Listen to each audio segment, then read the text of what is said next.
Yes, चालू किया, yes. Mental health पे कितना मतलब उनको यू केयर नो करना ऑनेस्टली ये बात मैंने मेरे निकलने के आई थिंक 2 हफ्ते पहले या कभी बोल दी थी, या उसके पहले ही, कि यार समर्थ और ईशा तुम कर क्या रहे हो?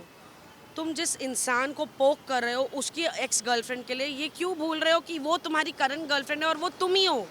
तो तुम अपने आप को ही उछाल रहे हो, तो उस पर समर्थ ने कहा अच्छा आप ईशा को इम्प्रेस करने की कोशिश कर रही हैं। तो मैंने कहा इम्प्रेस, मैंने कहा तुमको समझ में नहीं आ रहा है मैं क्या बोल रही हूँ, कि तुम अपनी करंट गर्लफ्रेंड का इस्तेमाल कर रहे हो एक दूसरे लड़के को पोक करने के लिए, जो तुम्हारी करंट गर्लफ्रेंड उसकी एक्स थी। तो you are disrespecting your girlfriend and Isha is allowing that disrespect. आप अभिषेक के सामने उसकी कमर में हाथ डाल रहे हो, उसे यहाँ किस कर रहे हो, एंड देन आप उस लड़के को बोल रहे हो जली ना जली। I mean what are you doing guys? आप किसका तमाशा बना रहे हो, अभिषेक का या खुद का? आप किसको नीचा गिरा रहे हो, अभिषेक को या खुद को? आप किसको डिसरिस्पेक्ट कर रहे हो, अभिषेक को या एक दूसरे को? आप क्या रिस्पेक्ट रख रहे हो अपनी गर्लफ्रेंड की? वो लड़की क्या रिस्पेक्ट रख रही है? और ये बात मैंने एक नहीं कम से कम 2-3 बार बोली, but I think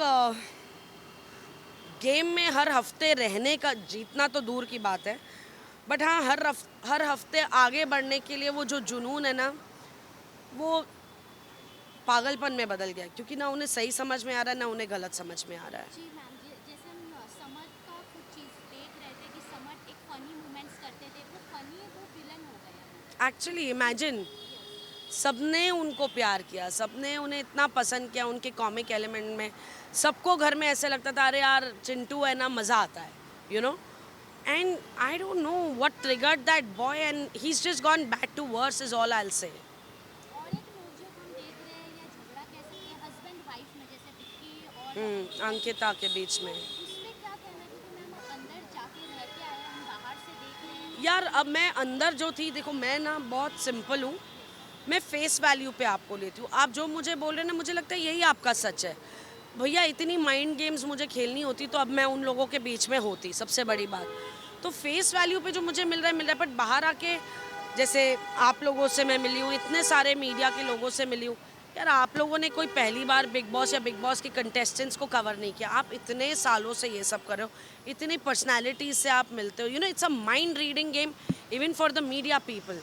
So in the sense, the way things have gone, and the way आप लोगों ने कहा है कि it has been a strategy of be it pregnancy, be it Sushant Singh, be it fight between husband wife, तो I really hope कि ये सच ना हो, कि एक strategy point of view, and अगर ये strategy है तो again what can I say, to be in the game it's stooping too low. And और अगर ये स्ट्रैटेजी नहीं है और ये रियलिटी है कि भाई ऐसा उनके बीच में प्रॉब्लम्स हो रही हैं, so in that sense I don't know, it's too bad. क्योंकि बिग बॉस में एक ही कपल नहीं था, नील और ऐश्वर्या भी थे, तो एग्जैक्टली, ये वो काफी एग्जैक्टली, ऑपोजिट है। इनका एग्जैक्टली, बिहेवियर ऐसा लगता है कि एग्जैक्टली, बॉयफ्रेंड गर्लफ्रेंड है, और उनका बिहेवियर ऐसा लगता है एक दूसरे को सपोर्ट कर रहे हैं, हर एक चीज में एग्जैक्टली। खड़े हैं।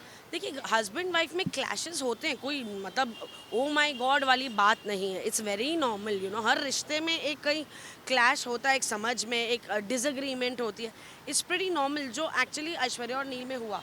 हाँ ऑफकोर्स पर्सनैलिटी सारी अलग है, ऐश्वर्या का एक रिएक्शन था, बट ऑफकोर्स जैसे ही उसे बोला गया उसने उस चीज़ पर डेफिनेटली कंट्रोल आया, शी रियलाइज कि हाँ यार I am going wrong somewhere, और हम सबको एक एहसास होता है। But somehow Vicky and Ankita, Vicky is a very dominating personality, बहुत ईगोइस्टिक आदमी है, वो खुद इस बात के बारे में मानते हैं और बोलते भी हैं। एंड आई थिंक समवेयर ना उनकी यार मुझे ऑनेस्टली अभी रील और रियल में उन दोनों के बीच में समझ नहीं आ रहा है, टू बी वेरी ऑनेस्ट, क्योंकि अगर बाहर आके by the grace of God आपका रिश्ता बहुत अच्छे से चले, बहुत खूबसूरती से चले, तो फिर ये सब करने की ज़रूरत क्या थी, ये सब शब्द बोलने की ज़रूरत क्या थी, इतना क्या जाने की ज़रूरत है कि हम फिनाले तक जाएं या जीत जाएं। I mean if these things are going to make you win, I am sorry, I don't think एक ऑडियंस जो आज एक बहुत सेंसिबल ऑडियंस है हमारी, वो ऐसे रिश्ते देखना चाहती है ऑन स्क्रीन, और अगर ये स्ट्रैटेजी है then it's really very low to be in the game.